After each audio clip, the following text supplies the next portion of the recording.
Hi, I'm Dubber. I'm the director of Music Telfest, and this is the MTF podcast. Now, MTF is all about innovation, and especially interdisciplinary innovation. We put music at the center of everything, mainly because it's the one thing that can bring everyone together and act as a kind of social glue. It's the thing that everyone can agree is interesting, and it's a leaping off point for artists, scientists, academia, and industry to all work together. The innovation is key. The music, the thing we all love, is how we get there. When MTF moved its base to Stockholm last year, one of the first names that came across our radar was Susanne Fuglsang. She's someone who thinks as much as we do about innovation and interdisciplinarity, not just as nebulous concepts and buzzwords, but as a set of concrete steps and tools that can be applied and managed. She's the COO of Innovation Pioneers, with clients ranging from Volvo and IKEA to Pernod Ricard, Ericsson, and Tetra Pak. I met up with Susanne for coffee at her Stockholm office, and we chatted about the trouble with hackathons, the value of co-creation, why Stockholm is both a capital for innovation and a city of social equality, and what connects those two things, and also how organizations can create a long-term innovation strategy. It was a really fascinating conversation for me with a lot of familiar themes that I've encountered in MTF, and particularly from working with MTF's founder, Michaela Magus. It was great to spend a little bit of time with Susanne Fuglsang, and I hope you'll enjoy. So I'm sitting here with Susanne Fuglsang, and you are very active in innovation in Stockholm. Can you tell me a little bit about what you do? Yeah, I have the latest 5 years been working with what I call as an innovation catalyst, because primarily what I do is that I create meetings between different disciplines so they can co-create together. And it has been, from the beginning, it was around hackathons and the format of hackathons to create the interdisciplinary connections between academia and startups and organizations in social impact and companies. But from there, it went to actually having a whole network of innovation leaders from big companies. So what I do now is that I am creating meeting places for my 50 members, which the company is called Innovation Pioneers. But it is a 10-year-old company that I haven't founded. I took the assignment this year, but now I'm running it, and it's about learning and sharing innovation capabilities with each other. So my 50 members actually do that. And what I do is I produce 4 tank meetings and 1 summit a year so they can meet and co-create and share knowledge. Is this people from different sectors, from education, from industry? It's very, very broad. So we try to cover as much as we can from the innovation ecosystem. So we have academia from RISE, for example, or research, and we have governmental agencies with us, and we have, of course, big companies like Volvo and IKEA. We have small startups also, like Performance Gates. So it's a very broad membership base, but it's mostly bigger companies in that sense, because they are the ones who actually need to learn and have benchmarking knowledge. So the bigger company, the more need, of course, but the beauty of this is that you also need it when you're a small company, of course. So they learn from each other. Do the bigger companies find innovation hard? I think everyone find innovations hard because it's easier said than done. But what's amazing is that in Sweden we are very generous. So I've been blown away by the power in the meetings we have, because they do share a lot with each other. So they kind of empower each other, which is really incredible. Because it could be like, you don't want to say anything because you just want to listen and learn from the other, but it's not like that. It's totally, open. A lot of people talk about innovation at the moment, and in fact, it's everywhere and everything. How do you define it? For me personally, it's about taking an idea into the stage of validating it and commercializing it. So when it's out in the market, it's an innovation in my world. So just inventing something or coming up with an idea is not innovation? No, it has to be definitely not. No. Understood. So you're in a place, I mean, you can tell me a little bit about where we are, but very much connected with creativity and music and these sorts of things. How does that fit into your world? I think it's basically around the fact that fashion, music, food, health, everything goes in together, because it's not about specific branches that wants to innovate. It's all branches, and the beauty of it is that it's even better if you're not in the same area when you talk about innovation, because I mean, of course you have to develop your own products within your own company, but when you talk about innovation, it's mainly about getting new perspectives. So when you are in a co-creating place like this at Alma, you can kind of just stumble upon those talents and those companies. So it's not, but it's also, of course, it gives us a lot of energy to be here. But for our members, it doesn't really matter because we create other meeting places. But for us as a company, we believe it's good to be in other contexts, like this. Mm. Yeah. So you say you came in as essentially the leader of this organisation, this sort of 10-year-old company. From where? What's your story? How did you come in, and what qualifies you to be sort of the lead of innovation here in Stockholm? Mm. Well, the most important thing is that I'm not a leader of innovation. I'm the leader of the network that enhances innovation. So I am never the actual reason for innovation to become innovation. I am the enabler of that. So that's why I call myself a catalyst. It's all about creating the right atmosphere and the right processes. So the true heroes of innovation can come and innovate together. So that's my role. But my background is a mindset of being endless curious, of not really fitting in anywhere, about searching for that context where you could actually always be the one who always were looking for new insights and new perspectives. So for me, it was a kind of a journey to find innovation as my home base, because that matched my mindset 100%. So it wasn't until I was 45 that I actually found my context, because I've been in marketing for a long time, for like 15 years before that, and that was as close I could come, but it wasn't really what I was looking for. But when technology and society kind of met, and it became the focus of being you had to have this mindset of truly adapting to change, then suddenly my kind of personality fitted right in. So I found the format of hackathons for 5 years ago, and I fell in love with that, and I was really good at that. And what I was good at, it was to make people creative together. So it was about listening a lot, to make people work together, and then to create these safe environments to co-create. And the topics were so amazing. I've been working with NASA for open data, where you use space data to create new services on Earth, or I've been working with social impact projects like Reach for Change, to have ideas around new services in African countries. I've been doing, for the Stockholm city with open data. I've been able to work with the food industry and the milk industry, whatever.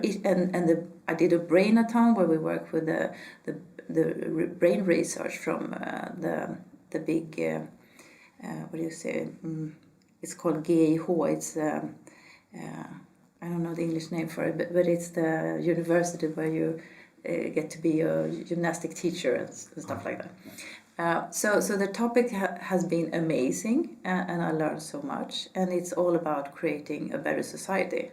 So it can't be better. You can be engaged in very, very advanced topics, but yet you can work with what you think is fun, meaning enable people to be creative.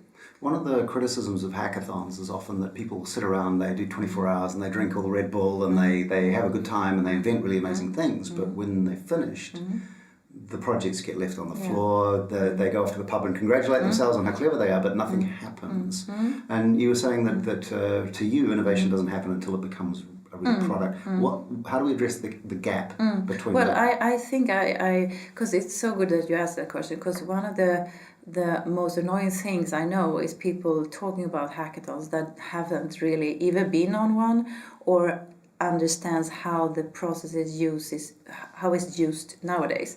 So if you go back 5 years, then hackathon, or even 10, 15 years, then hackathons was about mainly guys sitting in a whatever kind of location and just programming and hacking new stuff. But it's gone so long beyond that. And so what it is now, and the only thing I have been working with the last couple of years it is a tool for companies to use internally to co-create with other perspectives, meaning their own ecosystem, and then having a long-term innovation strategy where that processes fit in. So it's not about an event, it is about a tool that they use on and on again, but they have it in their toolbox. So it's gone from that event to a toolbox within their innovation strategy. So what I've been doing the last couple of years is to help clients either start that innovation long-term strategy, where hackathon has been one of the tools, but nowadays it's a lot of it's like everyone wants to have an opinion about it, but they don't really understand what it is about. So I get really frustrated when I hear people say, well, there's always a lot of fun on a hackathon, but like you say, nothing comes out of it. And I believe that's the truth. If you handle it like a one-time event, that is what happens. But the companies I work with, they see it as a tool for their innovation strategy. So it means what happens after the hackathon is one thing, meaning they actually have a process to take care of the ideas that comes out. They validate it and they prototype it, and after that they test it, and then they actually implement it. So it's not about the event, but I so often hear that. So I'm starting to really feel that I need to go out there and tell people it's so much more than that. And these events, or this tool, I guess, is that used internally within a company for their staff? It can be used both. So it's now used both as an internal tool where you actually get the company together as a whole, meaning that you can bridge all the different business areas and the different levels of people from management, if you want to see it as a level, but it is about getting that entrepreneurship kind of mindset into the companies. Because one of the other main criticisms of hackathons that you often hear is that big companies do these kind of, we're holding a hackathon, come and bring us your ideas, essentially. Yes. And then we'll take those ideas and make money from them and maybe give you a cash prize, but you don't own the IP. Yeah. And even there are contracts at some businesses that say, you do our hackathon, we own your ideas. How do you address that kind of IP issue? I think, that's it's entitled kind of criticism. So what I try to do is when I meet a new client, if it is about a hackathon, I'm very eager to tell them that you can't have a view about using people in this. You have to have a process. You have to think about how to handle the ideas afterwards, and 99% of what I do is always open source. So it means you can't own anything after this event. So it means that everyone owns everything. But there is also other projects where you write on then you sign an NDA, and that's how you solve the IP issues, because it's all about transparency. But I do agree that companies have misjudgments when it comes to using the format, even internally, that they kind of think it is about, we can just do this as a fun thing, and then but I would never recommend that to a company. So when I have assignments, I always tell them you have to treat this really in a manner that the staff feels that you have a long-term thought about it, and you have to think about the rewards afterwards, and the rewards cannot be like a prize money. It has to be about empowerment of themselves, and their own education and their own way of developing. And then it's about the H&R issue, and that is what happens now. I get clients from the H&R departments and the CEOs. And that's how it should be treated. It should not be treated as a event and like a fun party. I mean, it's totally fine if people do that. I can't forbid anyone to do that. I love them too. But I don't want people to think that's the only way you use a hackathon, because a hackathon is just a name for a design thinking process. And if you understand that, you can't really, criticize it as an event, because then it's just scientific kind of process that you can implement whenever you want to. And you say that your experience in Sweden, or Stockholm specifically, is that companies are very generous. Very generous when it comes to, they can be a bit naive also, and the naivety comes in about thinking that everyone wants to come and contribute. So that's where the naivety comes in. Then I have to really say that you cannot expect people to come and give you 2 days or whatever the hackathon's length is, and they will get nothing. But it is about the long-term involvement. What are they getting out of it? And since Stockholm especially has been a very, very popular city of using hackathons, we are overwhelmed with hackathons in Stockholm. So that's why we also, I think, had this opposite effect, that people feel a bit used. But I'm not one of those who contributes to that user kind of knowledge. We even pay people to come to hackathons. If that's the case, we think it's better.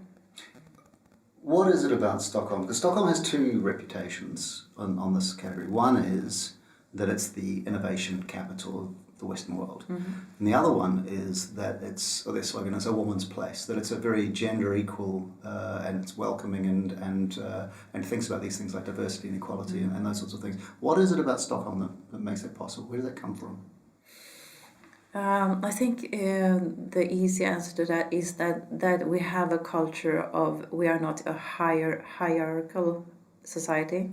So we have this more where the organizations are more equal. That in turn, that translates into that when you talk about innovation and creating new stuff, people, it's not hard to get a meeting with the CEO in Sweden or whatever title you have. It's not impossible, you can't simply phone them if that's the case.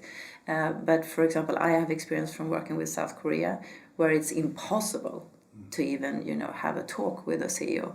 So it means that we have a mindset in Sweden that we are equal, meaning that we can have connections with all levels in an organization. And it also helps because we have come quite far when it comes to equality, even though we have a lot to work on still. But so it means that all of those things together makes it so much more easier to get access to knowledge that you need. But we also have the actual ecosystem that supports that. So we have the financing from governmental agencies, and we have financing from VCs or crowdfunding, or we have all those, what do you call it? The things that you need to be an entrepreneur in Sweden. We have access to. It's easy to start a company. So I would say it's a combination of an open society, a kind of gender equality society, together with that we have access to capital quite easy, and to knowledge. And you mentioned interdisciplinarity before, that's a really important thing for innovation. You want to say a little bit more about that? Because when I think of, sort of a traditional hackathon, like you said, it's engineering guys in a room, coding, those sorts of things. What's the value of bringing in different perspectives in that respect for you? The thing I have experienced is the most magical thing is on different levels. The first level, if you do an internal hackathon, then the magic is around that the finance department sits with the customer service departments and the CEO or whatever other kind of departments there are, and they actually co-create together for something that is a challenge that they all work towards. So it's the magic of the feeling that you get to know people that you wouldn't have known, and it also a bit of feeling that you are involved in the company's actual development. But it's mainly about people. So it is about the force of people meeting over borders, which is crazy magical. And that's what the process makes. So in the long term, it's about having a more inclusive work environment. That's what the process gives. But of course, it should also give some kind of idea that they actually can implement. That was the internal thing. When it comes to doing a hackathon, which most of my clients do, when you actually include other perspectives outside the company, then it is about that the ideas get so much more interesting, because it is from perspectives that you internally would never think about. So the magic there lies in that you actually contribute more when you don't have all the internal stuff hanging on your shoulders, and when you actually can feel free to just say whatever you want to in a safe environment. So that's what makes it so incredibly useful, that you have ideas that you would never think about, because you are so restricted within your own kind of thought process. So that's the once again, it's about people, but it's also about having other insights that you wouldn't have thought about internally. What would you say is your connection to Music Techfest? It's been mainly through Michaela, but and the reason I fell in love with both her and the Music Telfest is because you do what I think is the most necessary thing in society today. It is about bringing technology and creative people together, because that's when we can really have the best solutions, I would say. And it's the same in the environments I work with. It's all about co-creating and finding the best solutions for things. And I think technology as a driver is so important, but it's still about the people's use of that. And that's what you do. You create that intersection. And I want to create the intersection for similar courses, but more for like business solutions. So the relationship is that I'm a big fan. So what are you most proud of that you've done while you've been here? It is about the magic that I create when people meet. That's what I'm most proud of. I know that they go home from our tank meetings and summits a bit more. They know a bit more, and they have more support within their own work environment. Fantastic. Susanne, thanks very much for your time. Thank you. Susanne Fuglsang, Innovation Catalyst and COO at Innovation Pioneers in Stockholm. And that's the MTF podcast. If you've enjoyed, please like, share, subscribe. And if you're listening in Overcast, which is my favorite podcasting app, there's a little star icon. Clicking on that will help other people find us, and we'd really appreciate it. Hope you have a great week. Cheers.